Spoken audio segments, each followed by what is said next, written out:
Very good evening once more guys the sound is now. तो चलिए दोस्तों शुरुआत करते हैं आज के इस महा अभ्यास की। दोस्तों बहुत ही तगड़े क्वेश्चन और इस सेशन के अंत में आप कहोगे वाओ क्या क्वेश्चंस थे। दोस्तों आपको बहुत ही मजा आने वाला है। Guys are going to enjoy the taste of psychology. आप साइकोलॉजी के स्वाद को चखेंगे इस प्रैक्टिस में। तो आइए दोस्तों शुरू करते हैं the very first question of the day. शुरू में दोस्तों कुछ हल्के फुल्के question and suddenly the level will go up. अचानक ही लेवल ऊपर उठेगा और बहुत ही मजेदार क्वेश्चन आएंगे। सब very good questions of psychology and a little bit 5 to 10 questions of शिक्षण कौशल and all that. Let's go. शुरू करते हैं दोस्तों। ग्रेगर जॉन मेंडल काहे के लिए प्रसिद्ध है? पेनिसिलिन की खोज, उत्परिवर्तन, जीन्स का खोज, आनुवंशिकी। आइए दोस्तों एक बार शुरू करते हैं इसको। तो ग्रेगर जॉन मेंडल किसके लिए प्रसिद्ध है दोस्तों? ऑप्शन ए जीन्स का पेनिसिलिन की खोज, उत्परिवर्तन, जीन्स का खोज या फिर आनुवंशिकी। तो हम सभी जानते guys going to take the very first question of the day. और दोस्तों आज का यह पहला क्वेश्चन रहेगा and this is going to be a good one. Gregor John Mendel किसके लिए प्रसिद्ध हैं? तो दोस्तों आपको थोड़ा सा बता दूं, ग्रेगर जॉन मेंडल प्रसिद्ध है, हम सभी जानते हैं गाइज, हम सब जानते हैं, आपने इसको पढ़ा ही हुआ है 9th-10th में। दोस्तों कुछ अध्ययन किया आपने, उनका सुना होगा मटर का अध्ययन। दोस्तों छोटी मटर, वर्णशंकर मटर से बड़ी मटर। और दोस्तों साथ ही साथ क्योंकि साइकोलॉजी में हम मटर को नहीं ले सकते, इसलिए उनको दोस्तों चूहों का अध्ययन हम लोग लेते हैं। जेनेटिक्स दोस्तों हेरिडिटी का पहला अध्ययन किसने किया? ग्रेगर जॉन मेंडल, जो कि ऑस्ट्रिया के पादरी थे। दोस्तों कितनी अजीब बात है कि ऑस्ट्रिया के एक पादरी ग्रेगर जॉन मेंडल ने दोस्तों दिए हैं मजेदार नियम, जिसमें दोस्तों खासकर उनका वह नियम जो बड़ा फेमस है, प्रत्यागमन का नियम। क्या कहता है दोस्तों? प्रत्यागमन का नियम क्या कहता है? कभी कभी बुद्धिमान माता पिता की भी संतान मंदबुद्धि हो सकती है, अर्थात कभी कभी संतान माता पिता के विपरीत गुणों वाली पैदा हो सकती है। So D for Denmark is the right answer. Let's go question number 2।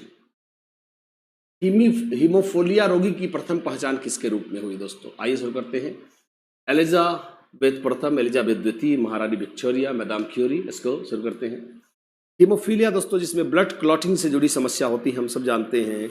इसकी प्रथम रोगी दोस्तों 2 क्वेश्चन 3 आनुवंशिकी से के रूप में पहली पहचान किसकी हुई? एलिजाबेथ प्रथम की, एलिजाबेथ द्वितीय की, महारानी विक्टोरिया की या फिर मैदाम क्यूरी की। Let's go. हीमोफीलिया की प्रथम पहचान किस में हुई थी? गाइस दोस्तों जानते हैं आप, मैं थोड़ा सा दोस्तों आप उत्तर बताते रहेंगे, मैं थोड़ा आपको बैकग्राउंड बताऊं। दोस्तों हीमोफीलिया बहुत समय तक टेस्ट नहीं हुआ। दोस्तों जब टेस्ट करने का तरीका आएगा तभी तो टेस्ट होगा। और दोस्तों ऐसा माना जाता है कि निश्चित ही इसे कहा जाता है द डिजीज ऑफ रॉयल्स। इसे दोस्तों कहते हैं डिजीज ऑफ रॉयल्स। इसे दोस्तों बीमारी, इसे राजघरानों, कॉल इन हिंदी, राजघरानों की बीमारी कहते हैं। इसे राजघरानों की बीमारी कहते हैं। और दोस्तों ऐसा माना जाता है कि बहुत सारे प्रसिद्ध राजों महाराजों को यह बीमारी हुई। और गाइस आपको बताते हुए यह वो हो रहा है दोस्तों, पहली, ये दोस्तों क्वेश्चन का यूपी टेट में पूछा जा चुका है। तो पहली दोस्तों कहते हैं कि पहली हीमोफीलिया रोगी के रूप में विक्टोरियन एज, जिसको उनके नाम से जाना जाता है लिटरेचर में, इतिहास में, the age of Queen Victoria. तो महारानी विक्टोरिया पहली ऐसी दोस्तों राजघराने की महिला थी जिसके अंदर हीमोफीलिया के रोग की पहचान हुई। So the right answer is going to be C for Chennai. दोस्तों जैसा आपने बताया भी है, C for Chennai is the right answer. Question number 3। विकासवादी सिद्धांत का समर्थक कौन था दोस्तों? Mendel, Thorndike, Ross, Lamarck.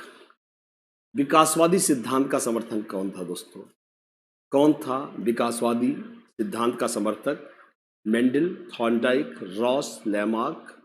आइए दोस्तों हम इसका भी उत्तर जानते हैं। All of us know what is the right answer. देखिए गाइज, विकासवाद को हम लोग कहते हैं इंग्लिश में द थियरी ऑफ इवोल्यूशन। दोस्तों हम सभी जानते हैं यह दोस्तों, इसे हम वातावरणवादी, इसे हम दोस्तों प्रकृतिवादी सिद्धांत भी कहते हैं। वी कॉल इट प्रकृतिवादी सिद्धांत। तो दोस्तों हम सभी जानते हैं लैमार्क और चार्ल्स डार्विन दोनों ही दोस्तों, यद्यपि उनके तरीके अलग थे दोस्तों, पर लैमार्क को भी दोस्तों डार्विन के साथ प्रकृतिवाद, विकासवाद तो उनका सिद्धांत ही है दोस्तों, उन्हें प्रकृतिवाद में भी रखा जाएगा। उन्होंने क्या कहा हम सभी जानते हैं दोस्तों। लैमार्क ने किया अध्ययन किसका? जिराफ का। किसका अध्ययन किया दोस्तों? जिराफ का अध्ययन किया। और इस अध्ययन में उन्होंने निष्कर्ष निकाला कि वातावरण में जितने भी जीव हैं दोस्तों, उन्होंने अर्जित गुणों के वितरण का नियम दिया दोस्तों। क्या? अर्जित गुणों, ध्यान से सुनेंगे दोस्तों, उन्होंने एक वंशानुक्रम का नियम दिया है जिसे हम अर्जित गुणों के वितरण का नियम कहते हैं दोस्तों। कहने का अर्थ क्या है? उन्होंने दोस्तों, अगर आपको कभी कभी आपने सुना होगा, विकास को वंशानुक्रम और वातावरण दोनों प्रभावित करते हैं। इसका सबसे बेहतरीन उदाहरण कौन है? लैमार्क। कौन है गाइज? आपने उत्तर सही दिया है, Lamarck is the right answer. दोस्तों उन्होंने सीधा सीधा कहा कि जी हाँ, तुरंत ही जिराफ की गर्दन इतनी लंबी नहीं हुई होगी। उन्होंने कहा भोजन की तलाश में जिराफ ने बार बार टहनी पाने के लिए अपनी गर्दन को ताना होगा, उठाने की कोशिश की होगी, और यह गर्दन उठाने का मैसेज जीन्स में परिवर्तन लाया होगा, और यह मैसेज जीन्स के माध्यम से अगली पीढ़ी को मिलता चला हो गया होगा। इसलिए दोस्तों शायद हजारों लाखों पीढ़ियों में से, थोड़ी दोस्तों 2 पीढ़ी में हो गया होगा, धीरे धीरे धीरे धीरे जिराफ की गर्दन थोड़ी थोड़ी थोड़ी थोड़ी क्या होती हो गई होगी?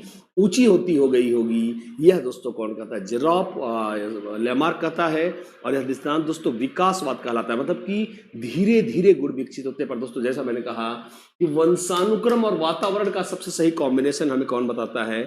खुद लैमार्क बताता है। लैमार्क ने क्या कहा दोस्तों? कि जी हाँ, माता पिता के गुण जीन्स के माध्यम से अगले पीढ़ी को जाते हैं। पहली बात तो दोस्तों उसने कहा कि भैया माता पिता के सभी गुण संतान को प्राप्त नहीं होते, सिर्फ वही हम सभी जानते हैं दोस्तों। जैसे मुझे ये शर्ट पसंद है तो जरूरी नहीं संतान को भी ये कलर पसंद हो। क्यों? क्योंकि इसका पसंद होना हो सकता है अगर मेरे जीन्स में नहीं होगा तो निश्चित ही यह नहीं जाएगा अगली पीढ़ी को। इसलिए उन्होंने कहा, लेकिन ये दोस्तों क्या लिखा है? अर्जित गुणों। दोस्तों एक पीढ़ी से दूसरी पीढ़ी में जाना क्या है? वंशानुक्रम। पर उन्होंने कहा ये गुण कहां से अर्जित किए जाते हैं? उन्होंने कहा यह गुण वंशानुक्रम से नहीं।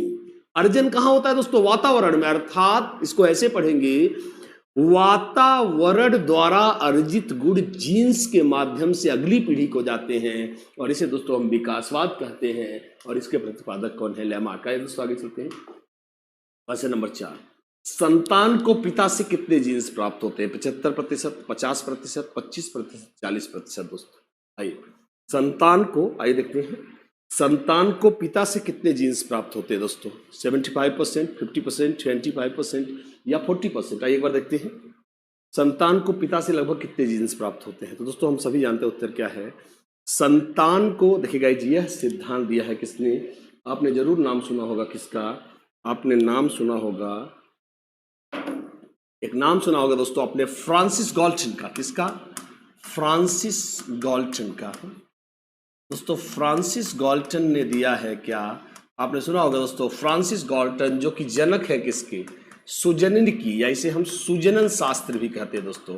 वी कॉल इट सुजनन शास्त्र, और इसे इंग्लिश में हम यूजेनिक्स कहते हैं। क्या कहते हैं? यूजेनिक्स, यूजेनिक्स, सुजनन शास्त्र। उन्होंने कहा दोस्तों कि संतान को माता पिता से 1/2, दादा दादी से 1/4 तथा परदादा परदादी से 1/8 तथा शेष पूर्वजों से 1/16 गुण मिलते हैं गाइज। और इस हिसाब से the right answer is going to be B for Bombay. दोस्तों सही उत्तर क्या है? सही उत्तर है बीफ बॉम्बे। आइए दोस्तों आगे चलते हैं। क्वेश्चन नंबर 5, आइए पूर्व बाल्यावस्था क्या है गाइज? एक बार देखिए दोस्तों, निश्चित ही मैंने आपको कई बार बताया था गाइज, यूपीटीटी में या सुपर दोस्तों अवस्थाएं हमेशा they have been the points where a lot of people have been tricked off. दोस्तों बहुत सारे लोग हैं जो फंस गए हैं अवस्थाओं में। दोस्तों मैक्सिमम जो, जैसा मैंने आपने देखा भी, मैंने कई बार बताया भी दोस्तों कि जो मैक्सिमम आप उत्तर प्रदेश टीटी में अवस्थाओं के डिवीजन का प्रश्न देखते हैं दोस्तों, हमारा नॉर्मल क्या है? शैशवावस्था 6 से 12, आप करेंगे 0 से 6, बाल्यावस्था 6 से 12, किशोरावस्था 12 से 18, बाकी आगे दोस्तों प्रौढ़ावस्था। दोस्तों तमाम विद्वानों में मैंने आपको बोला था हरलॉक का डिवीजन सबसे फेमस है दोस्तों। हरलॉक ने शैशवावस्था को सिर्फ कितने दिन माना है दोस्तों? 14 दिन माना है। और उन्होंने उसके बाद की 14 दिन से, मतलब 2 हफ्तों से 2 वर्ष तक की अवस्था को, दोस्तों मेरा भी मानना है कि हरलॉक का डिवीजन बहुत ही खूबसूरत है। इसलिए दोस्तों 6 वर्ष तक यार किसी को शैशवावस्था कहना गलत है, कोई शिशु थोड़ी रहता है 6 वर्ष तक। इसलिए उन्होंने इसको एक नया नाम दिया है, बचपनावस्था। क्या दिया है? बचपनावस्था, जिसे वो कहती है इंग्लिश में क्या? बेबीहुड। क्या बोलते हैं? बेबीहुड। और दोस्तों उसके बाद उन्होंने 3 से 6 को, क्या 3 से 6 वर्ष को माना है पूर्व बाल्यावस्था। देख सकते गाइस, जिसे हम खिलौनों, देखिए गाइस ध्यान सुनेंगे, जिसे हम खिलौनों की उम्र भी कहते हैं। और दोस्तों उन्होंने 6 से 11 या 12 को 6 से 11 या 12 को मैंने आपको बताया था, इसे उत्तर बाल्यावस्था माना है। क्या माना है? उत्तर बाल्यावस्था। तो चलेंगे दोस्तों, एक बार स्क्रीनशॉट लेंगे। और yes, the right answer is going to be 3 to 6 years। दोस्तों सही उत्तर क्या है? सही उत्तर है 3 से 6 वर्ष। आइए देखते हैं। Yes, okay, so the right answer is going to be D for Denmark। Yes, okay, let's go question number next, question number 5। परिपाक काल का समय क्या होता है? दोस्तों मैक्सिमम क्लासेज में सबको लिखवाया गया है। जिन लोगों ने दोस्तों अवस्थाएं पढ़ी हैं और आपको ऑनलाइन भी दोस्तों मैंने इसे पढ़ाया है, तो आप बताएंगे परिपाक काल का समय क्या होता है? 6 से 9 वर्ष, 3 से 6 वर्ष, 9 से 12 वर्ष, कोई नहीं। परिपाक काल का समय दोस्तों क्या होता है? आप में से काफी लोग पहले भी इसको ले चुका हूं, तो मैं चाहूंगा जरूर आप बताएं दोस्तों। परिपाक साल, माफ करेंगे साल कर रहा हूं, काल का समय क्या होता है? 6 से 9 वर्ष, 3 से 6 वर्ष, 9 से 12 वर्ष, कोई नहीं गाइज। एक बार देखते हैं दोस्तों। यस, आई। तो दोस्तों मैं जानता हूं आप अपने उत्तर जारी रखते हैं, and you guys, I am proud you guys, you keep on answering so fast and the answers are running very fast with me guys. बहुत ही धुआंधार उत्तर रन कर रहे हैं, मजा आता है दोस्तों देखकर आपके इस जोश को। तो आइए एक बार दोस्तों इस कॉन्सेप्ट को समझाते हैं दोस्तों। बाल्यावस्था के शारीरिक विकास को 2 भागों में बांटा गया है दोस्तों।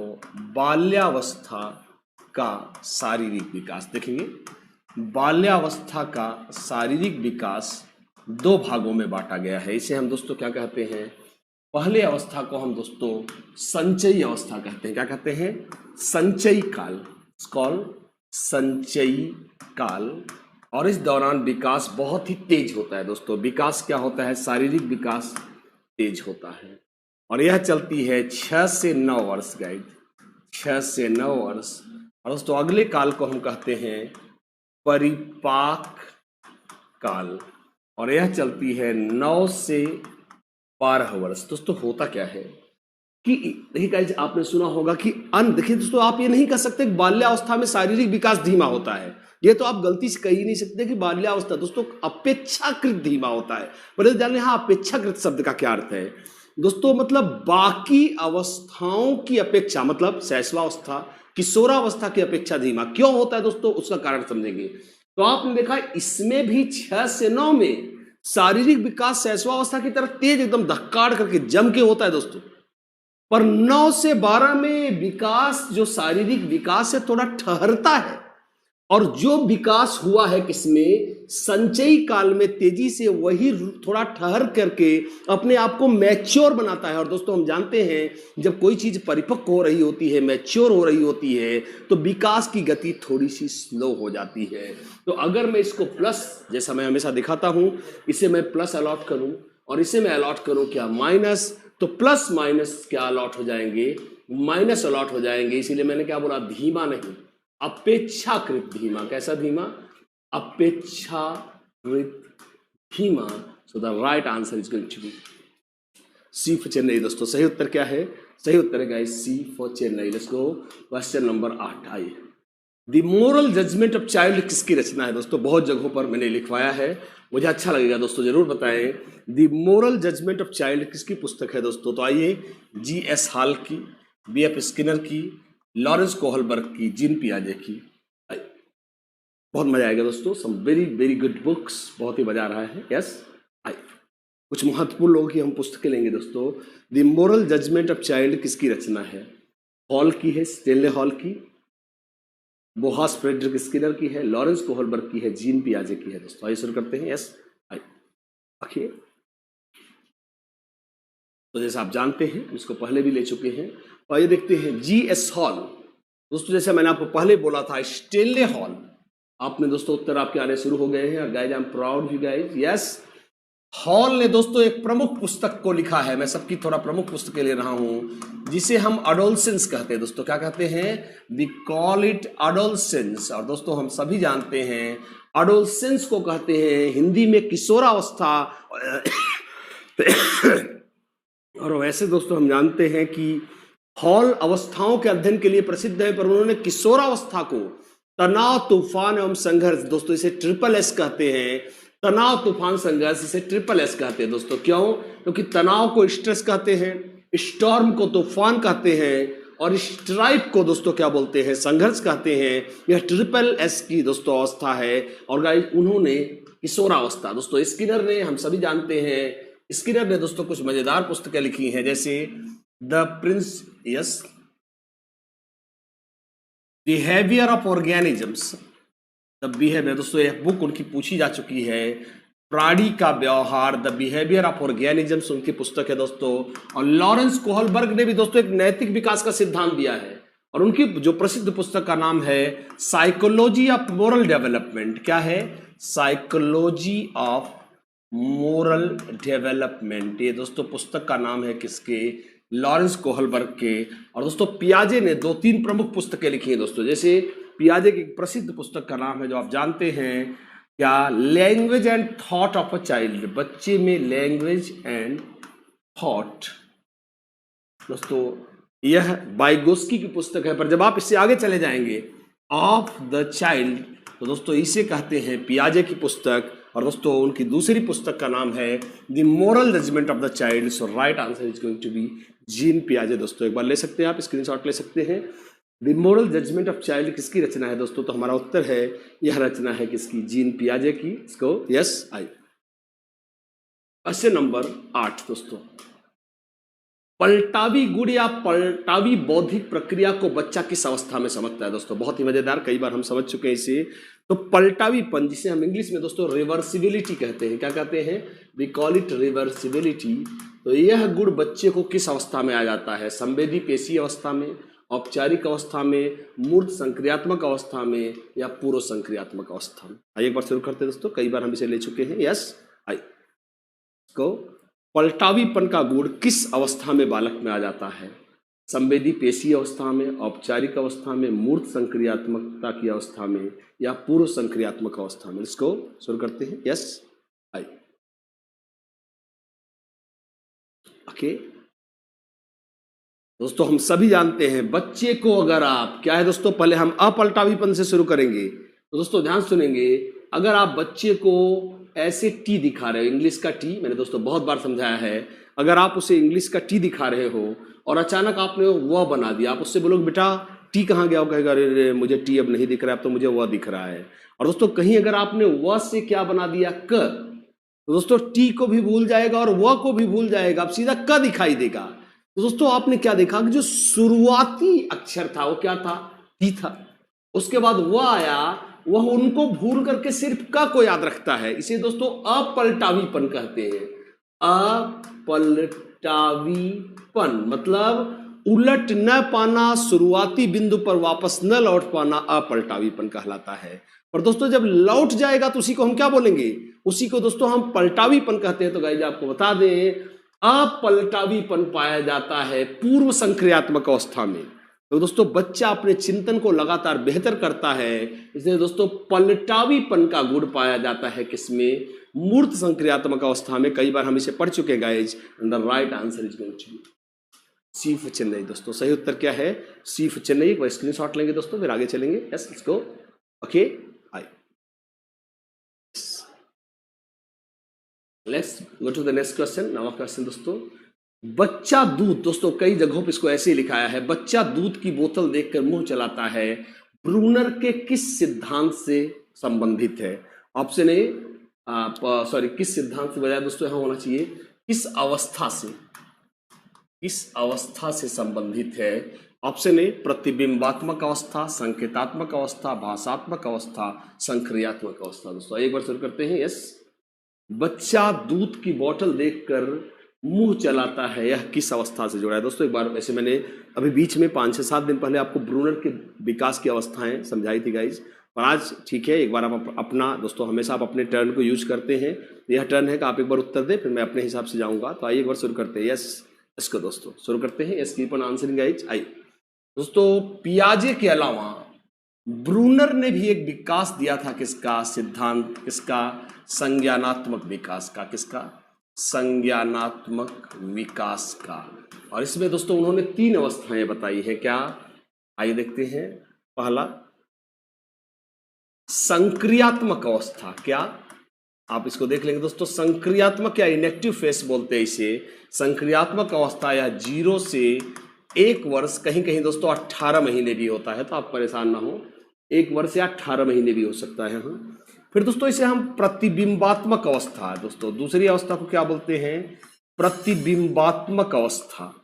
और यह चलती है दोस्तों 1 से 7 वर्ष के आसपास, 1 से 7 वर्ष। दोस्तों लास्ट में उन्होंने तीसरी अवस्था को सिंबॉलिक स्टेज कहा है, इट्स कॉल्ड सांकेतिक अवस्था। और यह चलती है दोस्तों 7 से आगे। क्या चलती है? 7 से आगे। अब दोस्तों इसको थोड़ा हम समझेंगे क्या है इसकी कहानी। आई दोस्तों, बच्चा दूध पहले देखेंगे। दोस्तों संक्रियात्मक अवस्था का अर्थ क्या है दोस्तों? कि शुरू के 1 वर्षों में बच्चे के पास भाषा नहीं होती को बोले मुझे दूध दो, मुझे पानी दो, मुझे खाना दो, मुझे चाय दो। इसलिए दोस्तों वह क्योंकि वर्ड के थ्रू, लैंग्वेज के थ्रू अपनी फीलिंग को प्रकट नहीं कर सकता, इसलिए खुद को क्रियाओं के माध्यम, जैसे गुस्सा लगने पर हाथ पैर पटकना, कोई चीज न मिलने पर रोना, तो एक्शंस के द्वारा खुद को प्रकट करता है, इसलिए इसे संक्रियात्मक या क्रिया द्वारा प्रकट करता है। अगला दोस्तों थोड़ा और बड़ा होता है, प्रतिबिंबात्मक अवस्था है दोस्तों, it's called mirror image stage. देखिए गाइस, हम सभी जानते हैं, जैसे ये क्वेश्चन अभी आप समझ जाएंगे। प्रतिबिंबात्मक अवस्था का मतलब है गाइस कि प्रतिबिंब क्यों कब बनेगा दोस्तों? जैसे मैं पढ़ा रहा हूं, आप पीछे मेरा प्रतिबिंब देख सकते हैं दोस्तों, पर अब मैं नहीं रहूंगा तो कहां से बनेगा प्रतिबिंब? तो दोस्तों यह अवस्था पियाजे, देखिए दोस्तों ऐसा नहीं, ब्रूनर की अवस्थाएं पियाजे से भी कुछ मायने में सॉलिड है। मतलब जो तीसरी अवस्था में दिखा रहा है कौन? पियाजे, इसको दूसरी अवस्था में दिखा रहे हैं ब्रूनर। उन्होंने क्या कहा कि बच्चे का प्रतिबिंब कब बनता है? जब वस्तु होती है दोस्तों। मतलब अभी भी बच्चा सिर्फ तभी सोच सकता है जब वस्तु उसकी आंखों के क्या हो? सामने हो दोस्तों। जैसे बच्चा दूध की बोतल देखकर मुंह चलाता है दोस्तों, जैसे ही बच्चा दूध की बोतल पाता है उसको लगता है बस बस अभी मिलने वाला है, मुंह दोस्तों जैसे दूध पीने की स्टाइल में चलाने की कोशिश करता है। पर उन्होंने कहा जैसे ही यह बोतल हटा दी जाती है, थोड़ी देर तक हो सकता है वो मुंह चलाए भी, पर वो फिर भूल जाता है, सोचता है दूध की बोतल गायब हो गई। यह दोस्तों क्या कहलाता है? इसे कहते हैं क्या? प्रतिबिंब। प्रतिबिंबात्मक अर्थ क्या है? वस्तु का प्रतिबिंब तभी तो बनेगा जब वस्तु होगी, अर्थात बालक तभी चिंतन कर पाएगा जब वस्तु सामने होगी। इसे दोस्तों हम प्रतिबिंबात्मक अवस्था कहते हैं। और ये रहा गाइज हमारा उत्तर। और जैसे आप जानते हैं दोस्तों, तीसरी अवस्था को उन्होंने बड़ा अच्छा नाम दिया है सांकेतिक अवस्था। दोस्तों बच्चा और बड़ा हो रहा है, वो क्या देखता है दोस्तों? बहुत ही पियाजे को पछाड़ दिया है इस अवस्था में। किसने? ब्रूनर ने। उन्होंने कहा बच्चा आप समझ जाता है कि कुछ वस्तुएं इतनी डेंजरस है या असंभव है उनको असली रूप में दिखाना, इसलिए हम उन्हें असली रूप में न दिखाकर उनके मॉडल, छोटे मॉडल या प्रोटोटाइप के रूप में, संकेतों के रूप में दिखाते हैं। और यह दोस्तों यह अवस्था, मतलब असली वस्तु न होने पर भी असली वस्तु को समझ जाना संकेत के माध्यम से, क्या कहलाता है दोस्तों? सांकेतिक अवस्था। जैसे गाइस समझाने, मैं आपको समझाता हूं कैसे। जैसे बच्चा दोस्तों, मैं हमेशा बोलता हूं क्लास में कि भूगोल के टीचर एक ग्लोब लेकर आते हैं जो पृथ्वी का सूचक होता है। क्या होता है? संकेत होता है। वो समझ जाता है कि पृथ्वी इतनी बड़ी है, इसको क्लास में नहीं लाया जा सकता, इसलिए उसके संकेत के रूप में ग्लोब को दिखाया गया है। ऐसी अवस्था को गाइस हम सांकेतिक अवस्था कहते हैं। So the right answer is going to be A for America. चलेगा आगे दोस्तों, क्वेश्चन नंबर 9। संकेतात्मक अवस्था का समय क्या है गाइस? जैसे अभी भी मैंने आपको बोला, आप देख सकते हैं ब्रूनर की संकेतात्मक अवस्था का समय क्या है? जन्म से 18 माह, 18 माह से 7 वर्ष, 7 वर्ष से आगे गाइज। आइए शुरू करते हैं। ब्रूनर की संकेतात्मक अवस्था का समय क्या है गाइज? ऑप्शन ए जन्म से 18 माह, 18 माह से 7 वर्ष, 7 वर्ष से आगे, या कोई नहीं गाइज। शुरू करते हैं। यस लेट्स गो।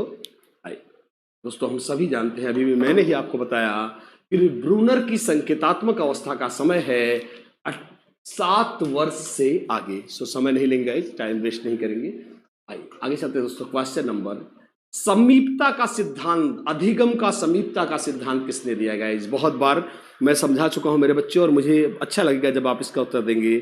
अधिगम का समीपता का सिद्धांत किसने दिया है दोस्तों? एडविन रेगोथरी ने दिया है, पावलोव ने दिया है, स्किनर ने दिया है, या इनमें से कोई नहीं, या इनमें से किसी ने नहीं दिया है? तो आइए गाइज, मैंने पढ़ाया हुआ है, बहुत जगहों पे पढ़ा रहा हूँ, and I am going to be very happy जब आप इसका उत्तर देंगे। तो आइए शुरू करते हैं। समीपता, इसे बोलते हैं दोस्तों contiguity theory of learning. It's called contiguity, नजदीकी दोस्तों, नियरनेस का सिद्धांत देता है। Contiguity theory of learning. शुरू करते हैं। तो समीपता का अधिगम का सिद्धांत किसने दिया गाइज? तो अधिगम का समीपता का सिद्धांत हम सभी जानते हैं गाइज किसने दिया है? अधिगम का समीपता का सिद्धांत गाइस दिया है किसने? इसके बहुत सारे नाम हैं दोस्तों, जैसा मैंने आपको कई बार बताया है। तो आइए एक बार देखते हैं, अधिगम का समीपता का सिद्धांत दिया है किसने? Yes, and what the right answer guys? Looking to check your answers. Yes, Guthrie is the right answer, बिल्कुल सही दोस्तों। एडविन रे गुथरी, उन्होंने क्या कहा भैया कि अब दोस्तों कहने का अर्थ क्या है कि अगर एक कमरे में आग लग जाए और एक दरवाजा, देखिए दोस्तों क्या सिद्धांत दिया है गुथरी ने दोस्तों। दो उनके सिद्धांत दोस्तों, क्या नाम है एक बार देखेंगे। एकल, दोस्तों उनके सिद्धांत के दो नाम, एकल प्रयास अधिगम, इसी को दोस्तों बोलते हैं अधिगम का समीपता का सिद्धांत। और दोस्तों उनके सिद्धांत का एक नाम और है, स्थानापन्न अधिगम। मतलब दोस्तों एक स्थान से जो दूसरी जगह चला जाए उसे स्थानापन्न अधिगम कहते हैं दोस्तों। आइए एक बार मजा काटते हैं, देखते हैं, बड़ा ही मजेदार सिद्धांत है दोस्तों। मतलब दोस्तों थॉर्नडाइक का यह सिद्धांत अपने आप में कमाल है। उसने दोस्तों थॉर्नडाइक के, माफ करेंगे, गुथरी का यह सिद्धांत अपने आप में कमाल है। उसने थॉर्नडाइक के दो सिद्धांतों को गलत काट दिया गाइस।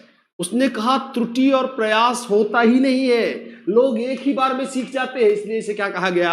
Single trial learning. इसे हम क्या बोलते हैं? एकल प्रयास अधिगम। जैसे दोस्तों इस कमरे में जहां मैं पढ़ा रहा हूं, अब दोस्तों यहां आग लग जाए, मैं अपने क्लास में बच्चों को ऐसे ही समझाता हूं दोस्तों, या मैं नदी के किनारे पे डूब रहा हूं दोस्तों। अब कोई बोलेगा नहीं भाई आओ निकल आओ भाई, निकल आओ भाई, तो मैं क्या बोल रहा हूं? नहीं, मैं त्रुटि प्रयास करूंगा, 8-9 बार डूब के तब निकलूंगा दोस्तों। अर्थात यहां आदमी एक ही बार में बाहर आएगा। यह एकल प्रयास अधिगम है दोस्तों, समीपता का सिद्धांत। मैं एकदम नदी के किनारे पे डूब रहा हूं, ये वाला किनारा मुझसे 1 मीटर दूर है और वो अगला 3 किलोमीटर दूर है। अब मैं क्या बोलूंगा? भाई सुनो भाई, मैं यहाँ पे नहीं बचाया जाऊंगा, मैं पहले जाऊंगा बीच में तैर करके 8-9 बार डूब लूंगा तब बचाना मुझे दोस्तों। आदमी सबसे नजदीकी किनारे की तरफ भागेगा, यहाँ प्राण बचने के दोस्तों लाले पड़े हुए हैं, इसलिए इसे समीपता का सिद्धांत कहते हैं, स्थानापन्न। अब दोस्तों अब कहने का अर्थ क्या है कि वही बिल्ली होगा दोस्तों। थॉर्नडाइक के ही प्रयोग को दोहरा दिया गुथरी ने, भैया वही बिल्ली होगी, वही पिजड़ा होगा दोस्तों। अब अगर पिजड़ा उसी टाइप का होगा, दूसरी जगह का रिएक्शन भी सेम होगा। भाई हमें दूसरी नदी के किनारे में डूब, भाई यमुना के किनारे डूब रहे थे, नजदीक निकल के भाग गए। अब गंगा के किनारे डूब रहे थे, थोड़ी बोलेंगे नहीं नहीं यमुना में मैं नजदीक आया था, गंगा में उस पार जाके बचूंगा दोस्तों। सब जगह सेम टाइप का रिस्पॉन्स होगा, इसे स्थानापन्न अधिगम कहते हैं। और ये किसने दिया है दोस्तों? गुथरी ने दिया है। तो चलिए गाइस आगे चलते हैं, क्वेश्चन नंबर 12। क्वेश्चन नंबर 12 देखेंगे, अधिगम सोपानकी को आरएम गेने ने कितने वर्गों में विभाजित किया? दोस्तों बहुत बार ले चुका हूं, यह एक बहुत ही पॉसिबल क्वेश्चन रहेगा। तो एक बार देखते हैं, 7 वर्ग, 6 वर्ग, 8 वर्ग, 11 वर्ग। गाइस दोस्तों अधिगम सोपानकी को गेने ने कितने वर्गों में विभाजित किया गाइज? मैंने बहुत बार लिया गाइज, और मुझे यकीन है guys are going to tell me the right answer. आप मुझे अच्छा उत्तर बताएंगे। तो आइए शुरू करते हैं। यस, आइए। अधिगम सोपानकी में आरएम गेने ने कितने वर्गों में विभाजित किया है? तो ऑप्शन ए 7 वर्ग में, 6 वर्ग में, 8 वर्ग में और 11 वर्ग में। तो आइए दोस्तों एक बार देखते हैं। तो हम सभी जानते गाइज कि अधिगम सोपानकी के साथ क्या किया है गेने ने। दोस्तों गेने से एक क्वेश्चन, चाहे सुपर टीटी हो चाहे टैट, एक क्वेश्चन जरूर आता है दोस्तों। और मैंने आपको बताया था श्रेणीबद्ध अधिगम, जिसे हम अधिगम सोपानकी कहते हैं, जिसे हम श्रृंखला अधिगम कहते हैं, इसके जनक कौन है? रॉबर्ट मिल्स गेने। कौन है दोस्तों? इट्स कॉल्ड रॉबर्ट मिल्स गेने।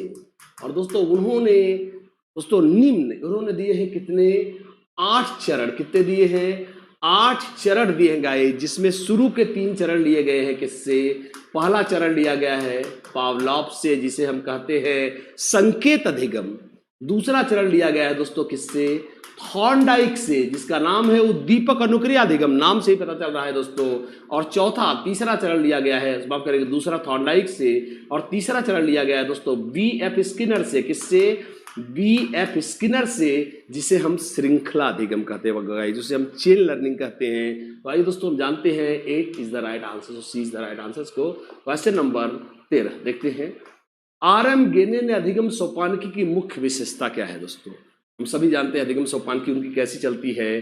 तो रॉबर्ट मिल्स गेने के अधिगम सोपानकी की प्रमुख विशेषता क्या है?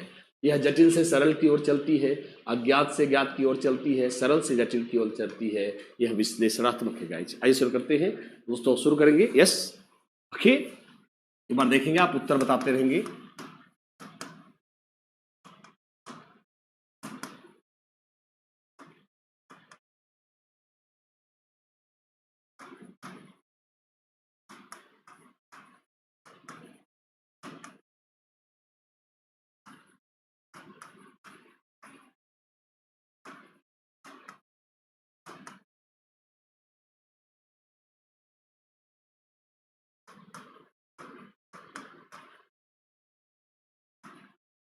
उसे 8वें चरण में लिख रहा हूँ, एक बार आप चाहें तो फिर से ले सकते हैं। ओके,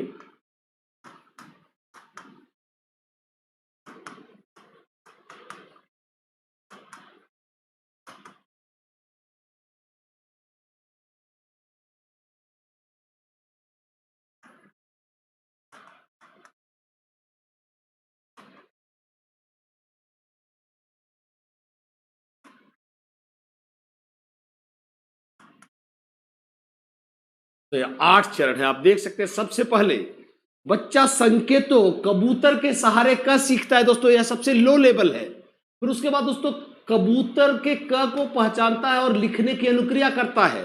फिर क लेगा, ख लेगा, ग लेगा, और फिर वो क्या करता है, श्रृंखलाधिकरण। मतलब दोस्तों आप क्या देख रहे हो कि जैसे जैसे श्रृंखला में दोस्तों हम आगे बढ़ रहे हैं, कठिनता दोस्तों सबसे बड़ा लेवल क्या है, किसी सवाल को सॉल्व करना, किसी सवाल को, किसी समस्या को सॉल्व करना, वो सबसे हार्ड लेवल है। अर्थात शुरुआत में हल्के से भारी की ओर, सरल से जटिल की ओर guys. So the right answer is going to be C for Chennai guys. सही उत्तर क्या है, सी फॉर चेन्नई। सी पे लगाऊं नहीं तो आप कंफ्यूज हो जाएंगे। C for Chennai is the right answer. चलिए दोस्तों एक बार स्क्रीनशॉट ले लेंगे। यस, आइए आगे चलते हैं।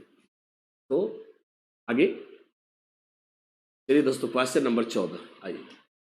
कौन सा मनोवैज्ञानिक, दोस्तों बहुत ही मजा आएगा आपको। मैंने एक क्वेश्चन दोस्तों पूरे क्लास के बच्चों को अपने बताया, और एक क्वेश्चन दोस्तों आज आपको पता चल जाएगा क्वेश्चन आया हुआ है। तो आप देख सकते हैं इस क्वेश्चन को क्या कह रहा है।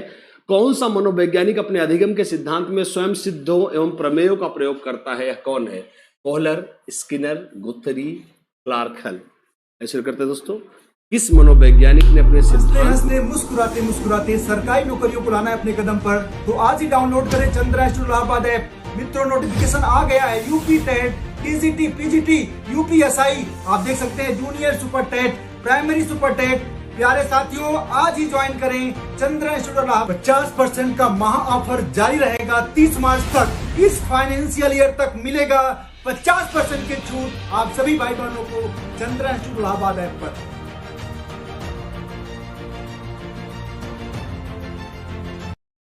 यस, हम देख रहे हैं किसको, क्लार्क लियोनार्ड हल को, कोहलर को, स्किनर को, गुथरी को। तो गाइस आप सभी जानते हैं क्लार्क हल के सिद्धांत को दोस्तों पुनर्बलन का जनक कहा जाता है उन्होंने, और हल ने अपने सिद्धांत को पुनर्बलन का सिद्धांत कहा है दोस्तों। काहे का सिद्धांत कहा है, इसे हमने पुनर्बलन का सिद्धांत कहा है। कैसे, एक बार देखते हैं दोस्तों। दोस्तों हल ने कोई खास प्रयोग नहीं किया, उन्होंने खुद के बनाए प्रमेयों का प्रयोग किया। दोस्तों हुआ क्या कि 17 संकल्पनाएं, ध्यान से देखेंगे दोस्तों, यह बहुत ही मजेदार डेटा है दोस्तों, इसमें मैंने इसको क्लास में लिखवाया भी है। 17 संकल्पनाएं और 133 प्रमेयों का प्रयोग किया किसने, हल ने दोस्तों। 17 संकल्पनाएं और 133 प्रमेय। दोस्तों हल ने क्या कहा, दोस्तों हल किसी संकल्पना, दोस्तों इस संकल्पना को इंग्लिश में क्या बोलते हैं, वी कॉल इट पोस्टुलेट्स। क्या बोलते हैं, पोस्टुलेट्स। यहाँ पे यू है गाइस, पोस्टुलेट्स। पोस्टुलेट्स का अर्थ है दोस्तों कि जब तक कोई चीज सिद्ध नहीं हुई है वो कल्पना है। और दोस्तों जैसे ही वो संकल्पना सिद्ध हो जाती थी तो उसे एक प्रमेय मान लेते थे दोस्तों। क्या मान लेते थे, प्रमेय मान लेते थे। मतलब आप इस तरह से कह सकते हो कि गुथरी ने कुल कितनी संकल्पनाओं की रचना की होगी, माफ करेंगे गुथरी कह रहा हूं, हल ने कितने संकल्पनाओं की रचना की होगी, 150 संकल्पनाओं की। क्यों, क्योंकि इसमें से 133 सिद्ध होकर क्या बन चुके हैं, प्रमेय बन चुके हैं। जो सिद्ध नहीं रही वही सिर्फ रह गई है क्या, संकल्पनाएं। तो दोस्तों आप समझ सकते हैं यह एक मजेदार फैक्ट था। The right answer is going to be Leonard Hull. Yes, let's go अगले क्वेश्चन पे चलेंगे दोस्तों। Next question, question number 14। भूल भुलैया किस मनोवैज्ञानिक से संबंधित है दोस्तों, रॉस से, गुथरी से, छॉलमैन से, हल से। दोस्तों आइए शुरू करते हैं। यस, बहुत ही मजेदार सिद्धांत है दोस्तों, बहुत ही कुछ सिद्धांत तो दोस्तों मार्वेलस है दोस्तों। बाद में छॉलमैन, गुथरी, हल, रॉस, ये दोस्तों जो बाद में सिद्धांत आए हैं उनकी एक्यूरेसी और उनकी कहानी दोस्तों बहुत ही अजीब रही। क्या, इनमें बहुत ही गहरी लॉजिक है, बहुत ही गहरी समझ है। आइए एक बार देखते हैं भूल भुलैया किस मनोवैज्ञानिक से जुड़ा है, रॉस से, गुथरी से, छॉलमैन से और हल से। आइए दोस्तों, मैंने कई आपको क्लासेज में दोस्तों बहुत ही कवरेज करके पढ़ाई है। दोस्तों गुथरी आप जानते हैं समीपता का सिद्धांत है, अर्थात गुथरी भूल भुलैया से नहीं जुड़ा है गाइस। हम सभी जानते हैं, अभी अभी आपने हल का सिद्धांत देखा, उन्होंने पुनर्बलन या ड्राइव थियरी दी है, इसलिए वो भी नहीं है। The right answer is going to be Tolman. दोस्तों टॉलमैन के सिद्धांत को बोलते हैं एस सिद्धांत। दोस्तों आपने सुना होगा SRRS, यह उद्दीपक सिद्धांत है। दोस्तों आपके लिए बस इतना ही जानना जरूरी है, उद्दीपक सिद्धांत। और दोस्तों इसी का दूसरा नाम है चिन्ह सिद्धांत। क्या नाम है दोस्तों? चिन्ह सिद्धांत। और इसी का दोस्तों क्या नाम है? स्थान अधिगम। क्या? स्थान अधिगम या चिन्ह अधिगम। दोस्तों उन्होंने क्या कहा? उन्होंने आर को बहुत धोया है। दोस्तों आप देख ही सकते हैं कि आप व्यवहारवादियों में आप आर जरूर पाओगे, चाहे उल्टे क्रम में RS पा जाओ स्किनर का, चाहे दोस्तों आप पा जाओ किसका? SR पा जाओ महान पावलोव का, या SR पा जाओ आप थॉर्नडाइक का, जिन्हें SR थियरी का जनक भी माना जाता है। पर आर को कोई महत्व नहीं दिया है। किसने? हमारे टॉलमैन साहब ने। उन्होंने क्या कहा भैया कि सिर्फ चिन्ह जरूरी है, एक स्थान। दोस्तों उन्होंने, मैं हमेशा अपने बच्चों को समझाता हूं, क्या उन्होंने कहा भैया एक काम करो, प्लॉट नंबर 5 से प्लॉट नंबर 20 पे आओ। सुनते जाइए दोस्तों, मैंने क्या बोला? प्लॉट नंबर 5 से प्लॉट, देखिए दोस्तों एक से प्लॉट नंबर 20। तो दोस्तों प्लॉट नंबर 1 एक जगह है, प्लॉट नंबर 20 दूसरी जगह है। अब दोस्तों आप इधर से आते हो, उधर से आते हो, ऐसे आते हो, ऐसे आते हो, इससे कोई मतलब नहीं है। आप प्लॉट नंबर 20 पर पहुंचे कि नहीं, सिर्फ यह इंपॉर्टेंट है। टॉलमैन ने कहा नुक्रिया मायने नहीं रखती, सिर्फ एक चिन्ह से दूसरे चिन्ह पर, एक स्थान से दूसरे स्थान पर, एक उद्दीपक से दूसरे उद्दीपक तक जाना माने रखता है। और दोस्तों ऐसा करने के लिए उन्होंने चूहों पर आधारित, देखिए दोस्तों बड़ा मजा आएगा आपको, चूहों पर आधारित भूल भुलैया प्रयोग किया। क्या किया? चूहों पर आधारित भूल भुलैया प्रयोग किया। दोस्तों हम सभी जानते हैं भूल भुलैया में चूहों को दोस्तों एक जगह दी गई जहां पे भोजन मिलता था। भोजन मान लीजिए इस जगह का नाम है S। तो दोस्तों अब आप बताइए, चूहा भूल भुलैया में ऐसे आए, पर दोस्तों जब तक S पर पहुंच नहीं जाता तब तक भोजन नहीं मिलता। और S क्या पूरी भूल भुलैया में लगा होगा? नहीं, S किसी एक जगह लगा होगा, इसलिए इसे चिन्ह अधिगम कहते हैं। दोस्तों क्या? चिन्ह अधिगम। इसलिए भूल भुलैया का यह प्रयोग दोस्तों कहा किसने? टॉलमैन ने। So the right answer is going to be C for Chennai. Let's go. Yes, question number 16। आइए, VK पासी का संबंध किस विश्वविद्यालय से है? अलीगढ़, इंदौर, जबलपुर, दिल्ली। आइए शुरू करते हैं। VK पासी किस विश्वविद्यालय से जुड़े हुए हैं गाइज? आइए देखते हैं। यस, VK पासी साहब किस विश्वविद्यालय से जुड़े हुए हैं? अलीगढ़ से, इंदौर से, जबलपुर से। दोस्तों मुझे बहुत ही अच्छा लग रहा है। VK पासी साहब, दोस्तों मैंने हमेशा बोला कि भारत के एक मूर्धन्य विद्वान है गाइज। और आप, मुझे यकीन है कि आप इसे समझ जाएंगे। और आप में से काफ़ी लोग दोस्तों पहले भी VK पासी साहब पे कई बार बातें कर चुका हूँ। दोस्तों आपको बता दें कि भारत में सूक्ष्म शिक्षण का जनक माना जाता है किसको?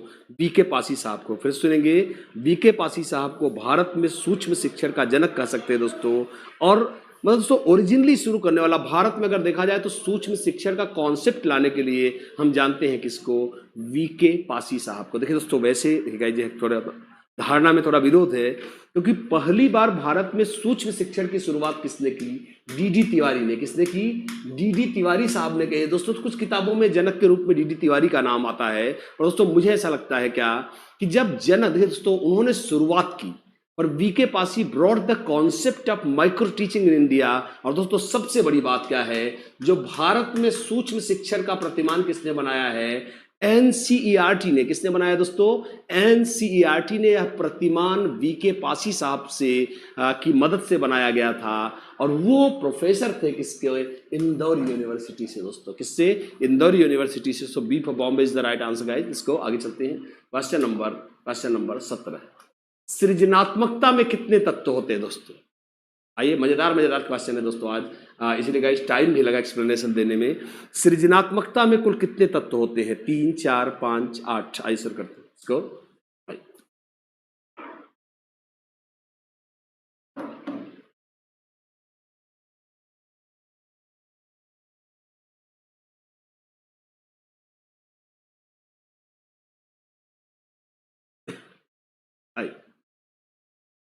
तो दोस्तों आपको बता दें, जैसा कई बार मैं बता चुका हूं, सृजनात्मकता में दोस्तों 4 तत्व माने गए हैं। सृजनात्मकता के 4 मजेदार तत्व माने गए हैं दोस्तों। पहला माना गया है क्या? प्रवाह। आइए दोस्तों, प्रवाह माना गया है। दूसरे को माना गया है दोस्तों लचीलापन या समायोजनशीलता, आप इसे कह सकते हैं। तीसरा दोस्तों ध्यान सुनेंगे, तीसरे को माना गया है क्या, मौलिकता। क्या माना गया है, मौलिकता। और चौथे को माना गया दोस्तों विस्तारण या व्याख्या। आप जब इसे देखेंगे दोस्तों, विस्तारण या व्याख्या, एनसीईआरटी में भी आपको ये मिलेगा। इसे बोलते हैं दोस्तों फ्लुएंसी। क्या बोलते हैं, फ्लुएंसी। फ्लेक्सिबिलिटी, क्या बोलते हैं, फ्लेक्सिबिलिटी। और इसे बोलते हैं गाइज स्पॉन्टेनिटी, नकल न मारना, खुद का प्रोडक्ट देना दोस्तों स्पॉन्टेनिटी कहलाता है। और इसे एलैबोरेट कहते हैं, यार खूब व्याख्या दो, इसलिए दोस्तों इसे हम एलैबोरेशन कहते हैं। क्या कहते हैं, एलैबोरेशन। दोस्तों सिंपल सी बात क्या है, जब कोई रट्टा मार के मैं पढ़ाने आऊंगा तो मैं क्या प्रवाहपूर्ण बोलूंगा दोस्तों। अब क्या है, मैं फ्लुएंसी क्या दोस्तों, बिना रुके सोचते रहना, बोलते रहना। अब दोस्तों 2 पेज में रट्टा मार के पढ़ाने आया हूं यूट्यूब चैनल पे, अब वो मेरा मैटर खत्म हो गया दोस्तों, मैं यहाँ खड़ा होकर बेइज्जत हो रहा हूं। पर दोस्तों जो सृजनशील व्यक्ति हो, व्याख्या पे व्याख्या बनाता जाएगा, या प्रवाह है, लचीलापन दोस्तों। अब 5 लाइनें मैंने याद की है, मेरी 5 लाइन खत्म, मैं खड़ा हूं। पर सृजनात्मक व्यक्ति खड़ा नहीं होगा दोस्तों, वो लचीलापन वहीं से रास्ता बदल लेगा, वो मौके के अनुसार खुद को बदल लेगा। और दोस्तों मौलिकता, मैंने कई बार बोला है, नकल न मारना ही गाइज मौलिकता है। और दोस्तों विस्तारण, बिना धुआंधार व्याख्या देना। भैया रट्टा मार के कोई व्याख्या नहीं दे पाएगा, क्रिएटिव आदमी हजारों लाइन बोल सकता है। So the right answer is going to be B for Bombay guys. सही उत्तर है B for Bombay. Let's go अगले क्लास में चलेंगे दोस्तों 18वां। एक्सेप्शनल चिल्ड्रन किसकी पुस्तक है दोस्तों, एक्सेप्शनल चिल्ड्रन किसकी पुस्तक है, थॉर्नडाइक की, हार्वर्ड एंड ओरलेंस्की की, अल्पोर्ट की, अल्पोर्ट एंड टॉरेंस की है दोस्तों। आइए शुरू करते हैं। तो दोस्तों अद्वितीय बच्चे, ओके, यह दोस्तों अद्वितीय बच्चे, यह किसका दोस्तों मतलब किसकी पुस्तक है, थॉर्नडाइक की है। तो बड़ी फेमस समावेशी शिक्षा से जुड़ी एक बहुत ही महान पुस्तक है यह किसने लिखी है, हार्वर्ड एंड ओरलेंस्की, ऑलपोर्ट और अल्पोर्ट टॉरेंस ने। आइए एक बार शुरू करते हैं। Yes go, yes I.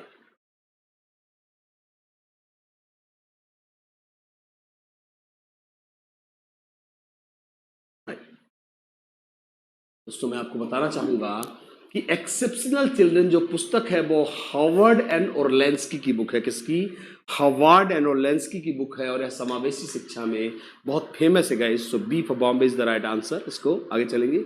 Yes next question number 19 आइए दोस्तों। एक बड़ा ही फेमस कोटेशन गाइस, बहुत ही famous quotation, one among the, समावेशी शिक्षा से जुड़ा एक बहुत ही प्रतिभाशाली बच्चों पर एक बड़ा ही फेमस कोटेशन। दोस्तों देखिए प्रतिभाशाली बच्चों पे दोस्तों कुछ बड़े ही मजेदार कोटेशन हैं, जिसमें 1-2 में आज आपको जरूर देखेंगे दोस्तों, बात करेंगे। आइए चलेंगे।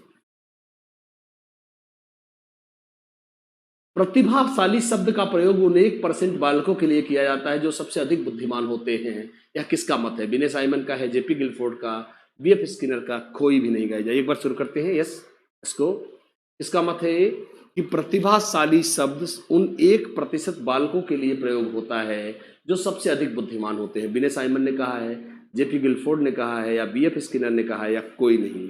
गाइस बहुत मैं चाहूंगा इस कोटेशन को आप जरूर लिखें दोस्तों।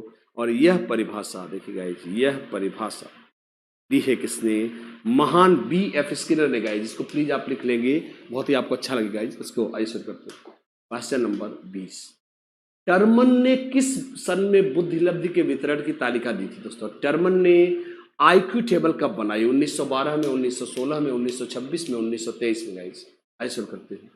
तो आईक्यू टेबल कब बनाई किसने, आपके हमारे टर्मन साहब ने 1912 में। जानते हैं दोस्तों एक आईक्यू की टेबल जिसमें मंद बुद्धि, कुशाग्र बुद्धि, इस तरह से दोस्तों डिवीजन बना हुआ है। यह डिवीजन टर्मन ने कब बनाया, 1912 में, 1916 में, 1926 में, या फिर बनाया उन्होंने 1923 में। दोस्तों बताया, मुझे अच्छा लगेगा। यस, टर्मन ने किस सन में बुद्धिलब्धि सारणी की वितरण तालिका बनाई, आइए देखते हैं। यस ओके राइट, टर्मन ने दोस्तों आईक्यू टेबल कब बनाई। तो हम सभी जानते हैं दोस्तों कि टर्मन ने दोस्तों, जानते हैं आप, फ्रांस में 1905 में एक परीक्षण बनाया गया दोस्तों, जिसे हम विनय साइमन परीक्षण कहते हैं। क्या कहते हैं, जिसे हम विनय साइमन परीक्षण कहते हैं दोस्तों। तो यह विनय साइमन परीक्षण काम नहीं कर रहा था किस पे, अमेरिका के बच्चों पर, क्योंकि यह फ्रांस का था।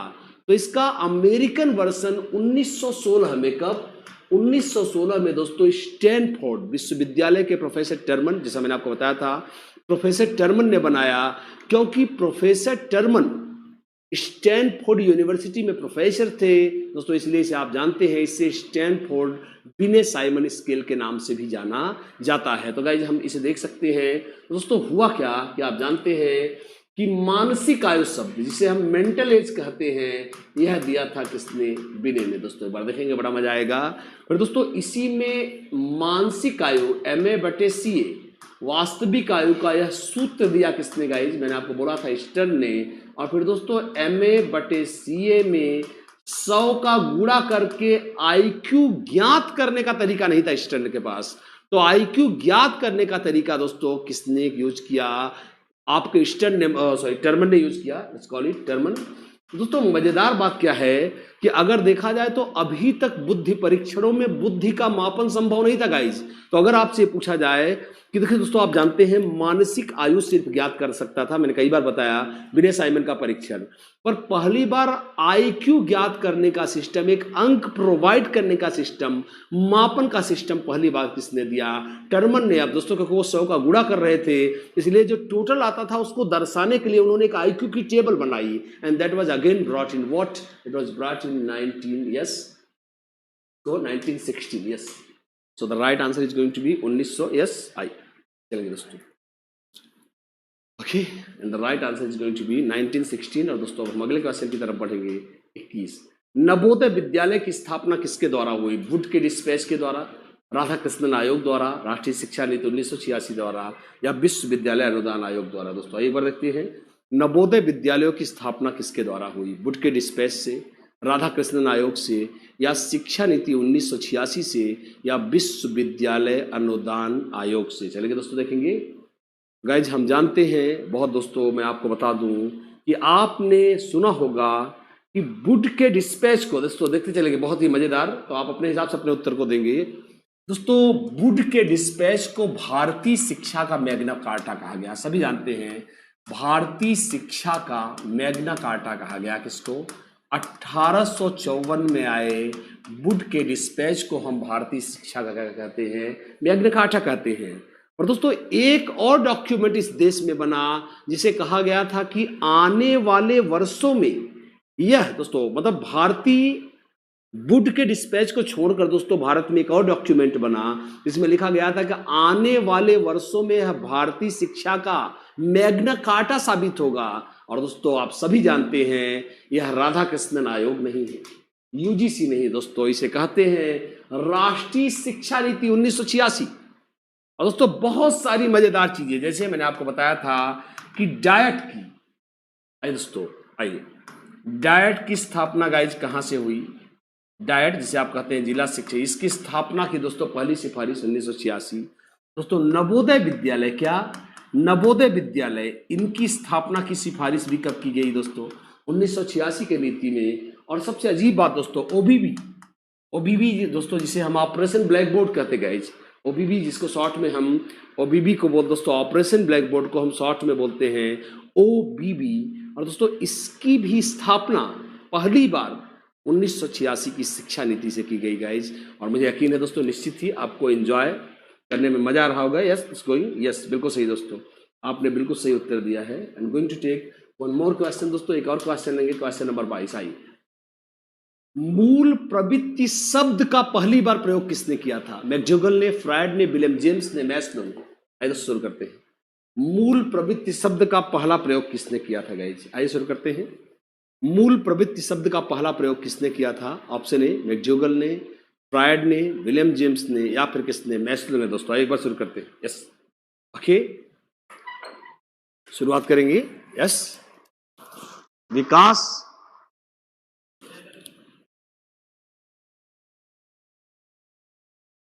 आइए शुरू करते हैं। दोस्तों आपको मैंने पहले बताया था कि मूल प्रवृत्ति का सिद्धांत भले ही दिया हो विलियम जेम्स ने, आपने सुना दोस्तों मूल प्रवृत्ति का अभिप्रेरणा का सिद्धांत किसने दिया है? माफ करेंगे दोस्तों, विलियम मैक्डोगल ने। किसने दिया है? जो कि जनक है दोस्तों किसके? उद्देश्यवाद के।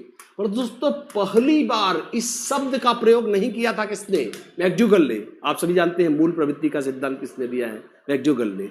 पर मूल प्रवृत्ति का यह अभिप्रेरणा का सिद्धांत है मूल प्रवृत्ति शब्द को दोस्तों पहली बार दिया था किसने? द ग्रेट विलियम जेम्स, जो कि जनक हैं किसके?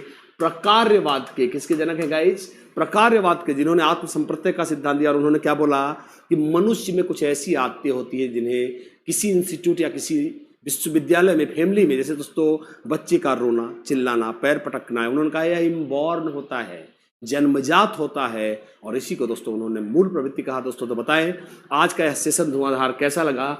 मुझे यकीन है दोस्तों निश्चित ही आज आपको मजा आया होगा।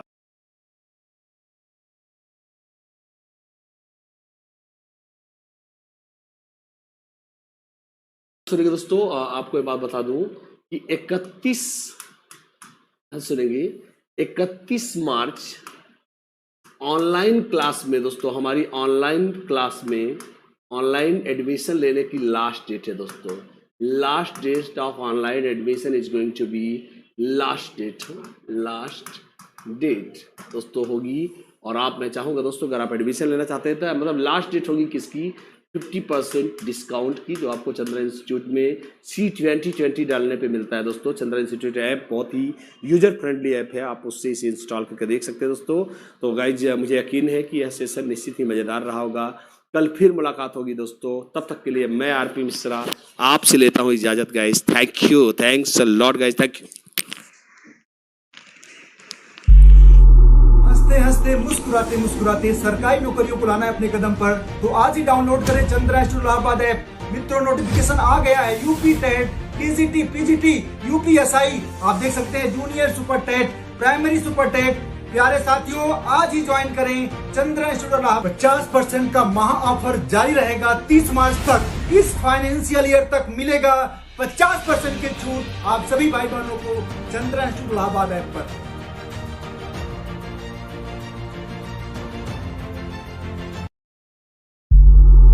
हंसते हंसते मुस्कुराते मुस्कुराते सरकारी नौकरियों को लाना है अपने कदम पर, तो आज ही डाउनलोड करें चंद्रा इंस्टीट्यूट इलाहाबाद ऐप। मित्रों, नोटिफिकेशन आ गया है UP TET, TGT, PGT, UPSI, आप देख सकते हैं junior super TET, primary super TET. प्यारे साथियों, आज ही ज्वाइन करें चंद्रा इंस्टीट्यूट इलाहाबाद। 50% का महा ऑफर जारी रहेगा 30 मार्च तक। इस फाइनेंशियल ईयर तक मिलेगा 50% की छूट आप सभी भाई बहनों को चंद्रा इंस्टीट्यूट इलाहाबाद ऐप पर।